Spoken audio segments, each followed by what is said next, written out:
बिस्मिल्लाहिर्रहमानिर्रहीम। नाजरीन आदाब। असर टाइम्स के न्यूज़ एंड व्यूज़ प्रोग्राम में आपका खैर मकदम है। नाजरीन, जैसा कि आप जानते हैं कि हम अपने इस प्रोग्राम में न्यूज़ भी देते हैं और साथ में अपने अपने व्यूज़ भी रखते हैं और हालात हाजरा के ऊपर एक दूसरे से तबादला ख्याल करते हैं। आज भी हमारे साथ मौजूद हैं जनाब सैयद सुलेमान अहमद साहब। तो नाजरीन, आइए पहले चलते हैं, आज उनका इस्तकबाल करते हैं, फिर न्यूज़ की शुरुआत करते हैं और फिर अपने व्यूज़ रखते हैं। सैयद सुलेमान अहमद साहब, आपका बहुत बहुत खैर मकदम है। आदाब। सैयद सुलेमान अहमद साहब जी, हम एक अरसे दराज से, जब से हमने इस न्यूज़ को शुरू किया, जी, तो हमारा एंगल और दूसरे चैनल्स का एंगल, उसमें ज़मीन और आसमान का फ़र्क है। जी, हम बार बार इसको मज़हब से जोड़कर देख रहे हैं जी, और दुनिया वाले इसको मज़हब से अलग करके देख रहे हैं। हकीकत यह है कि आज जिस बात को हमने बहुत पहले कहा था, जी, आज जो ट्रम्प के 4 एडवाइजर्स, उनमें से 3 ने इस बात को कहा है जी, कि ये एक मजहबी जंग है और जितनी जल्दी हो सके ट्रम्प को किबला अव्वल को गिराकर थर्ड टेंपल बना लेना चाहिए और ग्रेटर इजराइल को पूरा करना चाहिए।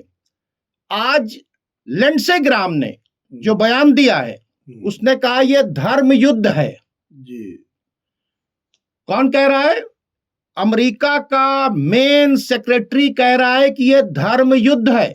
जी, तो हम बार बार इसको मजहब के उस एंगल को देख रहे थे, क्योंकि दुनिया में जितनी जंगें हैं वो नजरियात की जंग है जी, और एक खुला हुआ एजेंडा है इजराइल का, अमेरिका का, कि उसे बैतुल मुकद्दस को गिराकर हैकल सुलेमानी नस्ब करना है, ग्रेटर इजराइल को बनाना है। जी, ईरान का खुला हुआ एजेंडा है कि हमको इसको रोकना है, हमें किबला अव्वल को आजाद कराना है और हमको जो है ग्रेटर इजराइल बनने से रोकना है और फिलिस्तीनियों को उनकी जमीन जो लोग खाली करा रहे हैं उससे रोकना, यह हमारी मजहबी जिम्मेदारी है। तो कुल मिलाकर जो लोग इस जंग को सही ढंग से एनालिसिस नहीं कर पा रहे थे, वो बार बार यही कह रहे थे, साहब मजहबी डिस्कशन बहुत होता है। अरे भाई, यह मजहबी जंग है।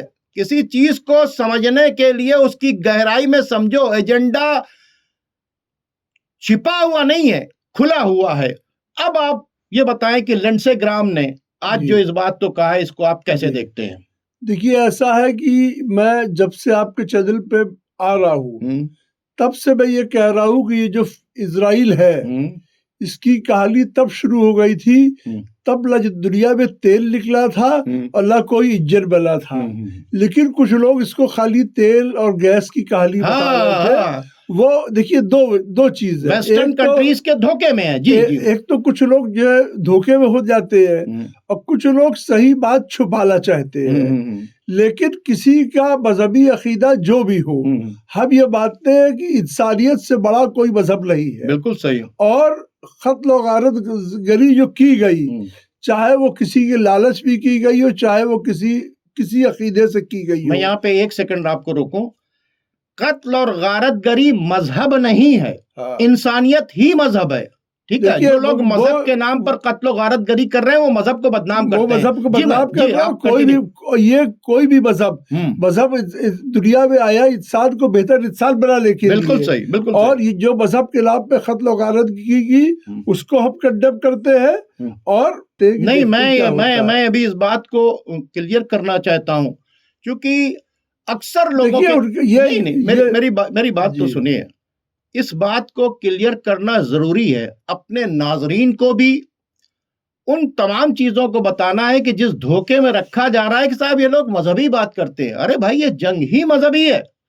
वो कहते हैं कि we are chosen people of God, उनके पीछे पूरे जो हैं उनके पादरी और उनका जो रिलीजियस तबका है वो बैठा हुआ है। वो कह रहा है थर्ड टेंपल बनाएंगे। उसने रेड हैफर ले आया है कि लाल गाय हैं उसको काटेंगे, उसको जलाएंगे, उसकी राख निकालेंगे, उनके ऊपर छिड़केंगे, फिर इसको गिरा के हैकले सुलेमानी नस्ब करेंगे और उसके बाद हम ग्रेटर इजराइल बनाएंगे।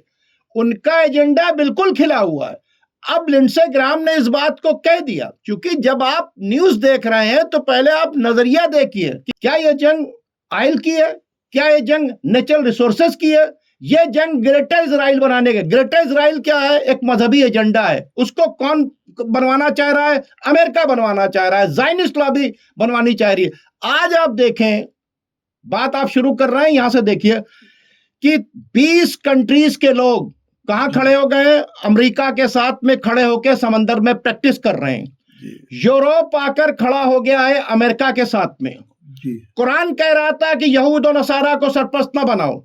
यहूद और नसारा एक क्यू में आकर खड़े हुए हैं और समंदर में प्रैक्टिस कर रहे हैं, ठीक है। और लिंडसे ग्राहम ने कहा है कि यह धर्म युद्ध है, लेकिन उसके बावजूद भी लोग उसको समझना नहीं चाहते। तो इस पे इसलिए बात करना मेरा जरूरी था। अब आप ये बताइए कि इस वक्त जो समंदर के अंदर बेचैनी है, इधर स्ट्रेट ऑफ हॉर्मुज बंद हो रहा है, उधर उनके वारशिप खड़े हुए हैं, इनको आप कैसे देखते हैं? देखिए, ऐसा है कि पिछले 15 दिन से जी जो ये हालात है, ये काफी गर्म हालात चल रहे हैं और अगले 24 से 48 घंटे के अंदर ये उम्मीद है कि लड़ाई शुरू होने की बहुत इम्कानात है। उसकी एक वजह यह है कि अब ईरान और उसका पूरी लेवी जो है वो लाइव एक्सरसाइज करेगी, यानी जो फायर हो गए मिसाइल वगैरह, उसमें जो गोला बारूद रहेगा वो पूरा गोला बारूद रहेगा, कोई हल्की आर्टिलरी या कोई हल्की शेलिंग नहीं यूज होगी। दूसरी चीज, स्टेट ऑफ हॉर्मुज के लिए अब प्रैक्टिकल में होगी, फायर होंगे। साथ में चाइना और रशिया के डिस्ट्रॉयर भी आ रहे हैं, जो आगे चल के उम्मीद है कि इस एक्सरसाइज को ज्वाइन करेंगे संडे, और उसमें संडे तक आ जाएंगे। दूसरी इसके अलावा जो परसों वाले प्रोग्राम में हम लोगों ने कहा था कि अमेरिका ने अपने सबसे बड़े पहलवान को उतार दिया है, अमेरिका डर रहा है कि पहलवान पिट ल जाए। मेरा मतलब है यूएसएस इब्राहिम लिंकन से। अब इब्राहिम लिंकन जो ईरानी छोटी बोट से घेरा उसको, वार्निंग दी कि हमारे पानी से बाहर निकलो, वार्निंग की, ड्रोन चक्कर लगाने लगे उसके आसपास। तो ये जो फुटेज भेजने लगे, तो जो यूएसएस इब्राहिम लिंकन है, यानी बड़े पहलवान जिन्होंने उतारे थे, वो स्ट्रेट ऑफ हॉर्मुज से निकल के आके ये अरेबियन सी में पोजीशन ले रहे हैं। उनको अपना खतरा महसूस हो गया, इसलिए कि ये अमेरिका की बहुत बड़ी हजमली थी, जहां पे खड़ा कर देते थे बड़ी बड़ी पावर्स। एक राउंड जो है अपने इरादे ठंडी कर लेती थी, सारे अरमान ठंडे हो जाते थे। मतलब चाइना जैसी ताकत नहीं। स्टेट ऑफ हॉर्मुज के ऊपर जो लोग प्रैक्टिस कर रहे हैं, वो ड्रोन वाले यूनिट ने $20 अरब के अब्राहम लिंकन से कहा पीछे हटो, नहीं उड़ा देंगे, और वो वहां से हट के अरेबियन सी में चला गया। देखिए, जंग जियालों की होती है और हौसले और हिम्मत हमेशा जंग जीतते हैं। यही अब्राहम लिंकन की फ्लीट जब चाइना जो है लगता था कि तैवान पे कब्जा कर लेगा, साउथ चाइना सी में चला जाता था, तो चाइना जैसी बड़ी पावर, बहुत अच्छी बात, चाइना जैसी बड़ी पावर सारे अरमान ठंडे कर लेता था। बिल्कुल। और ये सब जब घेर लेते थे कहीं को भी, तो सब लोग जो है आगे कुछ सोचते नहीं थे, समझते थे कि अब गेम खत्म हो चुका है, इब्राहिम लिंकन आ रहा है। अच्छा, ये बताइए सर कि खामनाई साहब ने कल मस्जिद जमकरान में नमाज पढ़ने के बाद उन्होंने कहा खुदा ही काफी है जी। और अली शमखानी ने जी, जो उनके एडवाइजर इन चीफ हैं, उन्होंने सीधी सीधी एक बातचीत कही कि हम पर अटैक हुआ तो हम तेल अवीव पर जो इजराइल का दिल है उसको हम चीर के रख देंगे जी। स्टेट ऑफ हॉर्मुज में जो तमाम प्रैक्टिस कर रही है ईरान की आर्मी, उसने वार्निंग देकर अब्राहम लिंकन को पीछे हटने पर मजबूर कर दिया। अमेरिका जो है वो शक में पड़ा हुआ है कि कहीं जो है ईरान ने एटम बॉम्ब टेस्ट तो नहीं कर दिया है, और अमेरिका ने क्या किया है कि अपना स्पेशल प्लेन बुलाया जो डिटेक्ट कर लेता है कि टेस्ट हुआ या नहीं। इसको आप कैसे देखते वो हैं? एक बोइंग एयरक्राफ्ट है जो लॉकहीड मार्टिन ने डेवलप किया है। वो कहीं भी अगर जरा भी रेडिएशन होता है तो बहुत सेंसिटिव है, उसको कैच कर लेता है, और कहीं भी अगर ब्लास्ट हुआ है तो ब्लास्ट के बाद जो पार्टिकल रिलीज होते हैं उनको वो डिटेक्ट कर लेता है। अमेरिका ने उसको भी भेज दिया है। दूसरी चीज ये है कि नॉर्थ कोरिया के जो सदर है किम जोंग, उन्होंने एक अर्जेंट मैसेज दिया है ईरान को कि एटम बम में कतई देर ना करिए, अब बहुत अच्छी बात अब फौरन इसको कर डालिए टेस्ट। तो इसलिए कि देखिए वो इतने दिन से अमेरिका को चैलेंज कर रहे हैं और सरवाइव भी कर रहे हैं। बिल्कुल सही। तो ये इस मामले में हम उनकी महारत को तस्लीम करते हैं और उनका आया है कि फौरन ईरान की मजबूरी थी, मजहबी मजबूरी थी, वो नहीं टेस्ट करना चाह रहे थे कि भाई ये न्यूक्लियर वेपन ना बनाएं, और दुनिया को ये मैसेज दे रहे थे कि भाई हमारे तरफ से ये बनाना कल आपने जिक्र किया था कि रूस भी राय दे चुका है टेस्ट के फेवर में। रूस के मिनिस्टर ने साफ साफ कहा है कि अब आप टेस्ट कर लीजिए। तो ये सारी चीजें, लेकिन देखिए मजहबी बाइंडिंग्स ये थी कि ऐसा वेपन ना बनाओ कि उसकी वजह से ज्यादा लोग मारे जाएं, लेकिन जब ईरान ही नहीं रहेगा तो उनको बना लेना चाहिए। अब ईरान ये क्लियर कह रहा है कि हल्की से भी कोई हरकत हुई, हल्की से हरकत से मतलब है स्ट्राइक, यानी एक ठिकाने पे कुछ मार दिया, कोई मिसाइल कर दी, कोई प्लेन चलाया, तो हम उसका जवाब हल्की सी हरकत का जवाब हल्की सी हरकत नहीं देंगे, लेकिन यानी छेड़छाड़ का जवाब छेड़छाड़ से नहीं देंगे। ये क्यों कहा? ये क्यों कहा? इन्होंने बैकडोर से मैसेज भेजा ट्रंप ने कि हम थोड़ा बहुत अटैक कर लेते हैं, वो भी थोड़ा बहुत अटैक कर लें, मतलब फुल फ्लैश जो ऑल आउट वॉर की बातचीत की है वो ना करें। ये उस पर देखिए ऐसा है कि बार बार अमेरिका अपने इत्तेहादियों को ये यकीन दिला रहा है कि हम इस बार इतनी जोर की मारेंगे कि ईरान रिएक्ट करने के लायक नहीं रहेगा। बिल्कुल सही। ये अच्छा इजराइल भी कह रहा है कि इतनी जोर के मारना की रिएक्ट ना कर पाए। अमेरिकन एडवाइजर्स भी यही कह रहे हैं। अभी खतर में B-2 बॉम्बर्स आ गए हैं, रिफ्यूलिंग एयरक्राफ्ट भी आ गया है, हवा में तेल देने वाला भी आ गया है, साथ में सर्वाइलेंस प्लेन भी आ गए हैं। इजराइल में मिलिट्री की, असल में इजराइल में बहुत तेज मिलिट्री मैनूवरिंग चल रही है, एक्सरसाइज चल रही है, और इजराइल कह रहा है कि अगर तुमने नहीं किया अटैक अमेरिका से तो हम कर देंगे। ऐसे मामले में अगर ईरान हल्के में लेगा, ऐसे मामले में अगर ईरान हल्के में लेगा और एकदम से स्ट्राइक शुरू कर दी, तो जिसे कहते हैं कि पहली स्ट्राइक ऐसी हो कि जो बैफलिंग हो। देखिए अमेरिकन पॉलिसी ये रहती है कि एकदम से आओ और बहुत जोर से मारो और भाग जाओ। ये बिल्कुल सही, बिल्कुल सही करें। लेकिन ये सारी चीजें भाई ईरान को भी पता है। और अब देखिए जो हालात हैं कि उन्होंने 1000 स्पेशल ड्रोन अपनी मिलिट्री को दे दिए हैं, और उस ड्रोन्स के बारे में कहा जा रहा है कि ये बहुत ही खतरनाक ड्रोन है।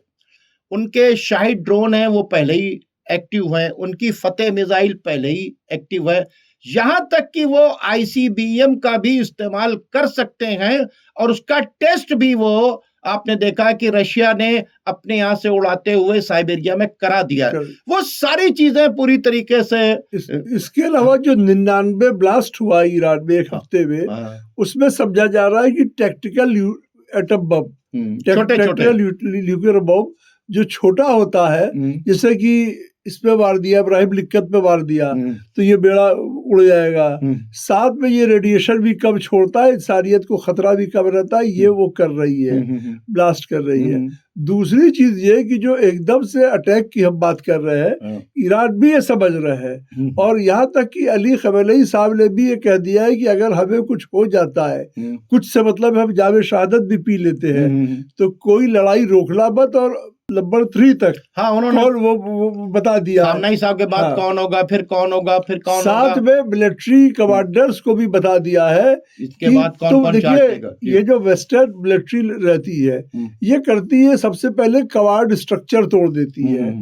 तो जो फौजें, तो अब फौज को हुक्म देने वाला ना रहेगा कोई, तो ईरान ने अपने फौज में जितने कमांडर्स हैं सब पे 1 2 3 उसके डाउन वालों तक कहा है कि तुम लोग बता दो, सबको प्लान बता दो क्या करना है, और अगर तुम ना रहो तो नंबर 2 आ जाए, नंबर 3 आ जाए, इस तरह से उस प्लान को आगे बढ़ाते चलना, एक्सिक्यूट करते चले। बिल्कुल, क्योंकि इनका ये मिलिट्री डिजाइन ये होती थी, देखिए ये सैटेलाइट यूज करते हैं, तो सैटेलाइट यूज करने से देते हैं कि जो हेड है उसकी पोजीशन पता लगा लेते हैं, वो बहुत आसान है।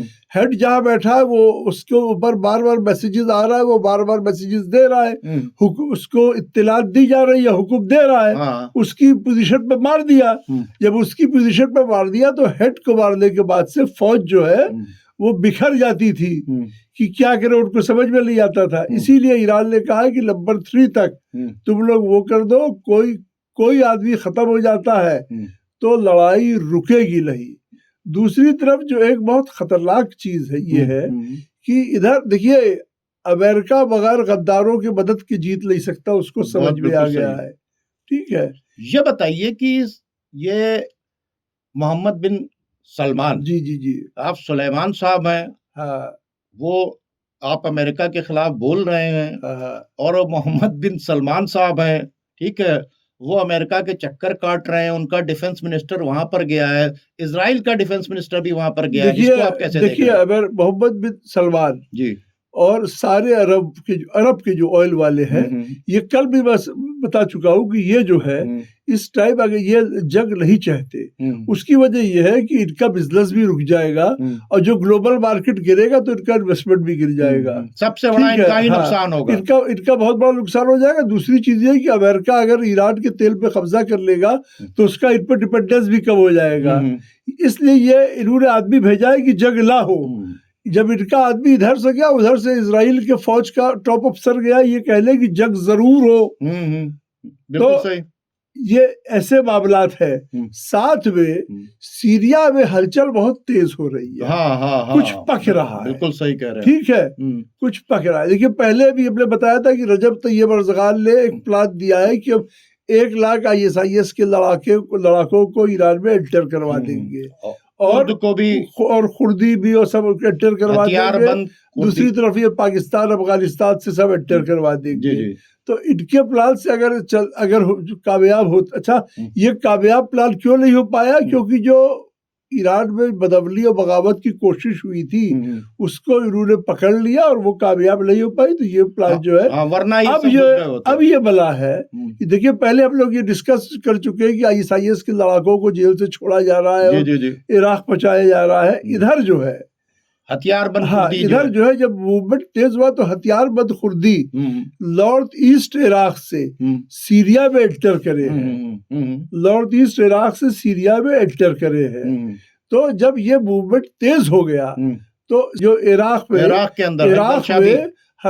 हजदल शाबी और खताइब हिजबुल्लाह और जो दूसरे ग्रुप्स है जो ईरान के सपोर्टेड ग्रुप है, उन्होंने कहा कि देखिए हम लोग भी चुप नहीं बैठेंगे। बिल्कुल सही। अच्छा साथ में उनके साथ उनकी मदद करने के लिए अंसारुल्लाह हूती के अफराद भी आ चुके हैं। जी। और ये लोग इराक जॉर्डन ये सब बॉर्डर्स से इजराइल में घुसना शुरू कर दिया है। इजराइल की फौज ने कहा है कि हमारे यहाँ भाई देखिए वो हम लोग इनको फाइटर्स कह रहे हैं, वो इनको आतंकवादी कह रहे हैं, उनको आतंकवादी कहते हैं। अरे वो तो अभी यूरोप ने IRGC को ईरान की आर्मी को ही आतंकवादी डिक्लेयर कर दिया। तो इन्होंने कहा कि हमने इजराइल की फौज ने माना है कि हमारे यहाँ जो है ये कुछ आतंकवादी घुसना शुरू हो गए हैं। और इजराइल ने अपना मिलिट्री बिल्टअप और military manoeuvring exercise Jordan border पे बहुत तेज कर दिया है।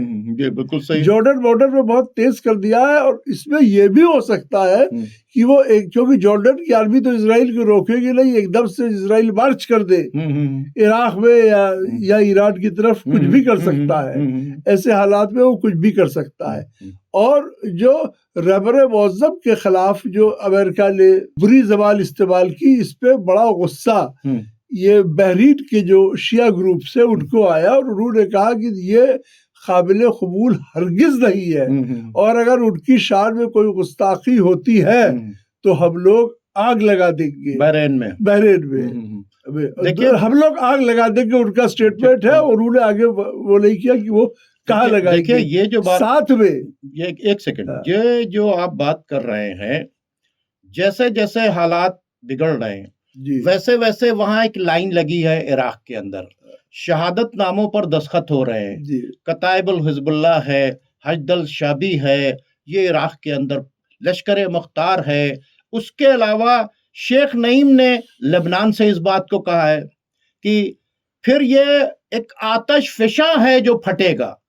उसके अलावा तकरीबन 65 सुन्नी उलमा जो इराक के हैं और ईरान के ज्यादातर सुन्नी उलमा ने इस बात को कहा है कि हम रहबर मुअज्जम की शान में ये गुस्ताखी बर्दाश्त नहीं करेंगे, हम लोग खामनाई साहब के साथ में हैं और पूरी ताकत से उनके साथ में।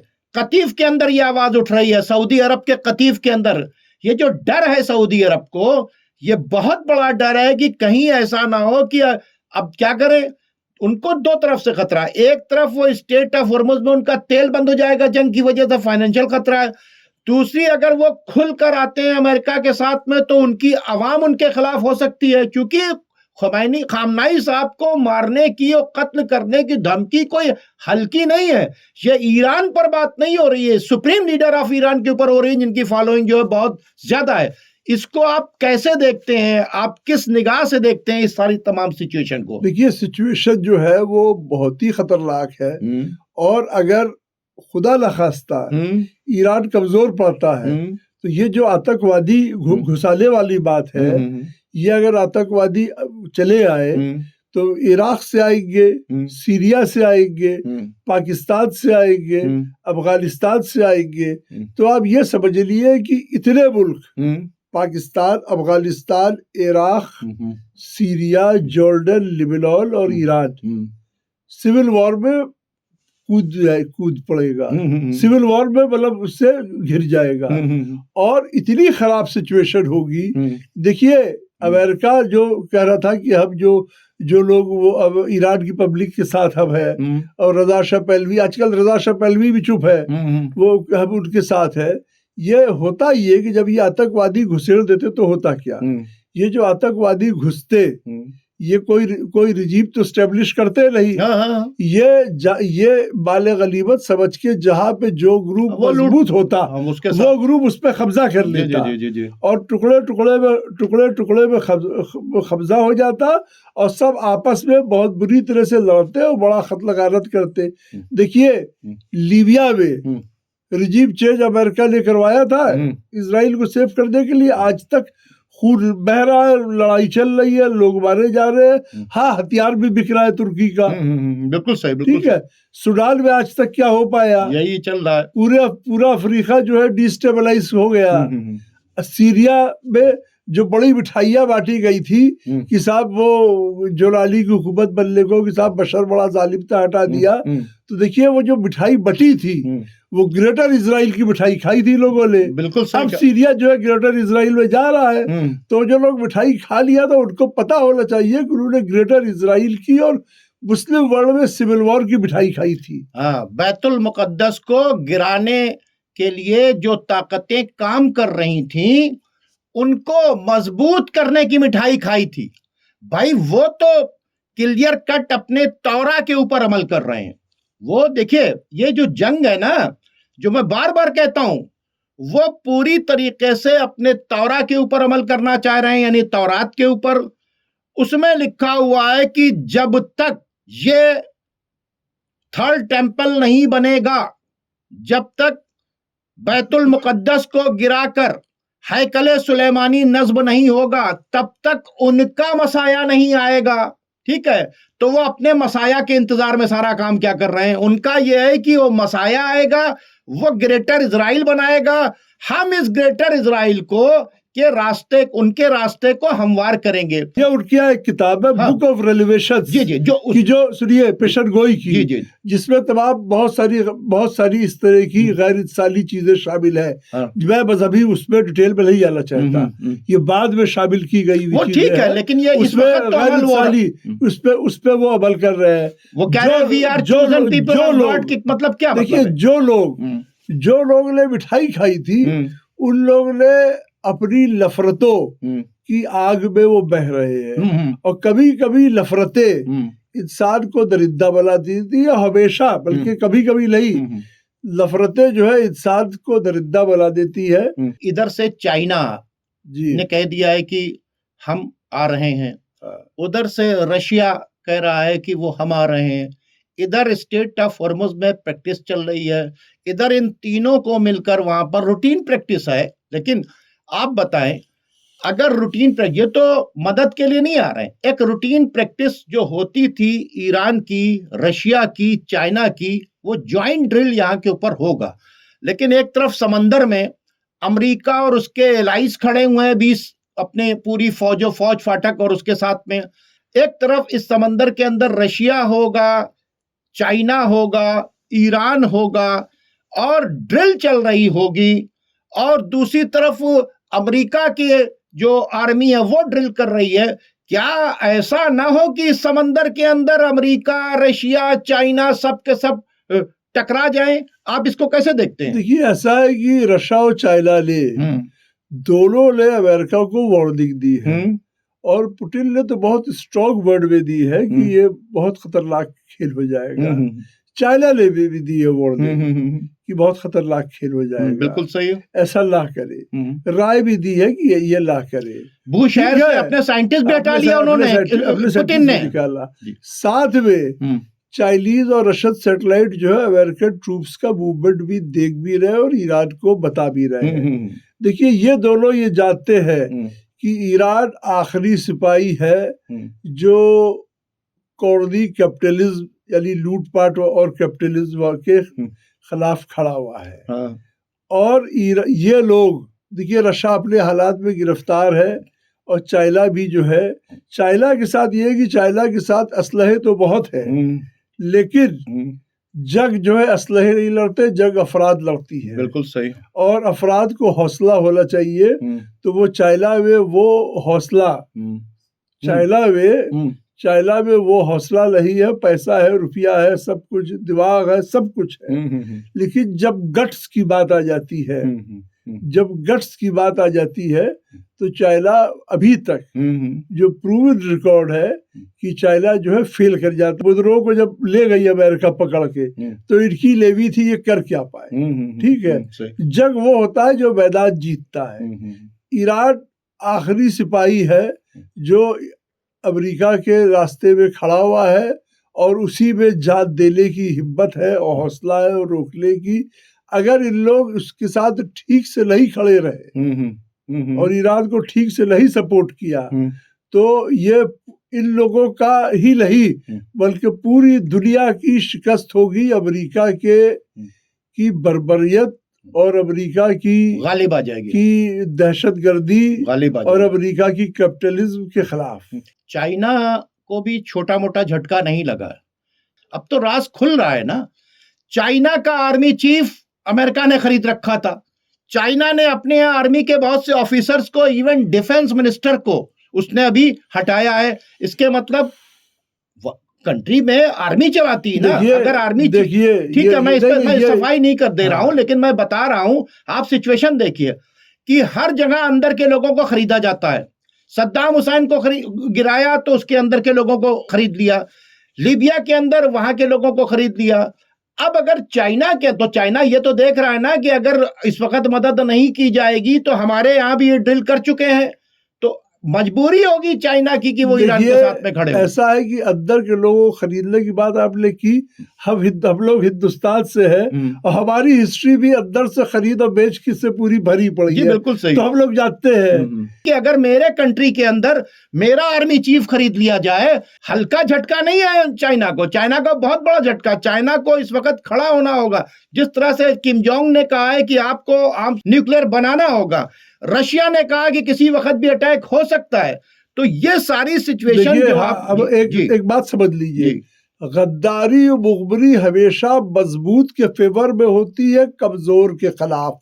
ठीक। जो अमेरिका इतने बेड़े लगाए हैं वो ये दिखा रहा है कि हम मजबूत है, ताकि इनके यहाँ जो गद्दार हो वो मेरे हम तक आ जाए। जी जी जी, जी ठीक है जी।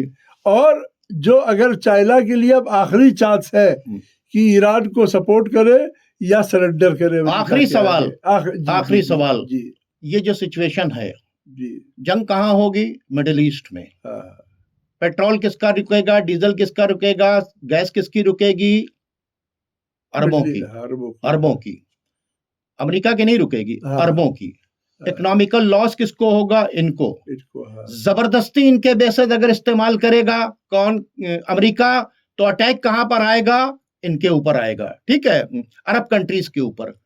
इन तमाम सिचुएशन को सामने रखते हुए अरब कंट्री बार बार अमेरिका से रिक्वेस्ट कर रहे हैं, अमेरिका मानने के लिए नहीं तैयार है। तो ऐसी सिचुएशन में ये क्या करेंगे? खामोश तमाशाई बने रहेंगे? अमेरिका के साथ खड़े हो जाएंगे या ईरान के साथ खड़े हो जाएंगे? देखिए, ऐसा है कि ये क्या करेंगे, ये सवाल तो इससे वक्त करेगा। लेकिन जो मुझे समझ में आ रहा है, पहले तो अगर इनको ये लगता है कि अमेरिका क्लियर जीत रहा है तो ये अमेरिका के साथ जा चुके होते। लेकिन ये फेंस सिटर है, ये ठीक है, बाउंड्री में बैठे हैं। जिधर मजबूत पड़ता देखे कि उधर शामिल हो जाएंगे। अगर अमेरिका किसी टाइम जंग में मजबूत पड़ा ईरान से तो ये अमेरिका के आगे सरेंडर कर देंगे। और अगर ईरान खड़ा रह गया, अमेरिका के तो साथ में है ही है, साथ में है, खड़े नहीं हो रहे हैं, साथ में है। देखिए, साथ में है अंदर से, साथ में है अंदर से।